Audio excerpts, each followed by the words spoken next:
Ibo make a no, I'm not in any fatality court to where case this boy Wallace.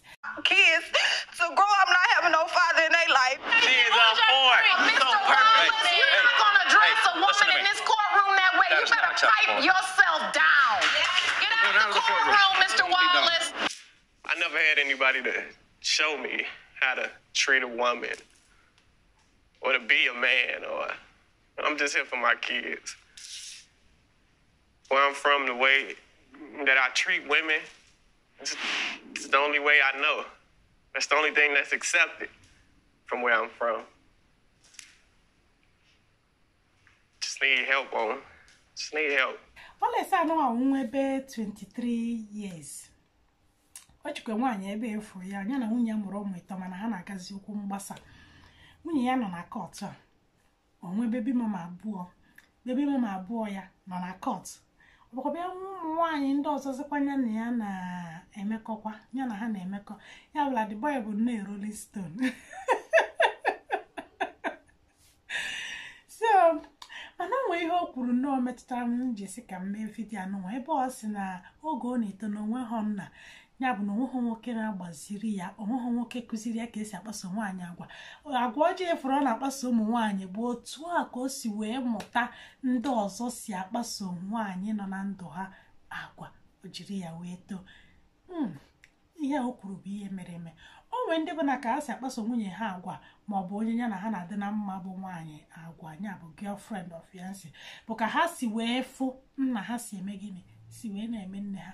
O nwere nwa ndị bụ na ka ha fụrụ nne ha si eme nna ha bụ ka ka ha si emekwa gini eme di ha. O nwere ụmụ nwoke ma ụmụntakịrị ji anya ha na-abụ wee fu ka nna ha si apịtọgharị ụmụazị na-etonite bi na ngwuru ha bi na street ha fụchara ihe ndị anụwa ụmụazị enwe ike ha too ha esikwa otu a mee gịnị picharawakwa aka na-aga maka na ihe ha mụtara n'aka nne na nna ha mana ọ bụghị eziokwu. Ihe nji esi gị na ọ bụghị eziokwu bụ maka o nwere ndị ga-etokwe to na war zone in short mgbe ọbụla ọgụ mgba mana ụmụazị atọ ha ejiri aka ha mee gịnị gbazie ụzọ ha.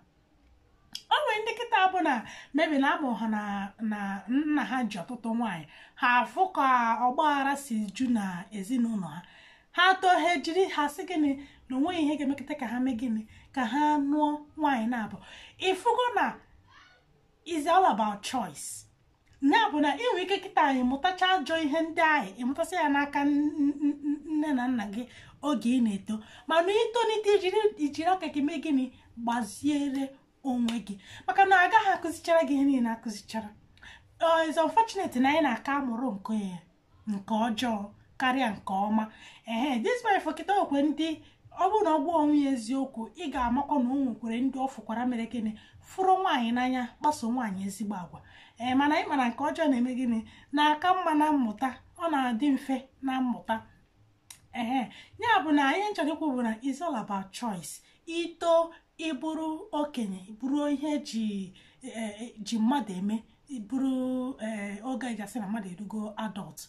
You make your choice. Your choice becomes your responsibility. Choice ọbụla imekiri you are responsible for it. Ya bụ na ịmasịzi nọ agwa ahụ nna gị kpara nọ ya ka ị na-akpọ maka na imete nke ị ga-eji tinye onwe gị na nsogbu onwe onye ga-asị gị ewo ọkwanụ maka na nna ya na-ezu ori mere o ji ezu ori ewo ọkwa maka na nne ya tigburu nne ya ka o ji wee tigbuo nwunye ya onwe adịghị ga-akọrọ gị dị akụkọ ahụ maka na o nwere ndị na-enwe ha nọ onwe ha ya gbaziri ha onwe ha eme mana ha atọ ejiri gịnị ihe ejiri aka ha hazie ndụ ha.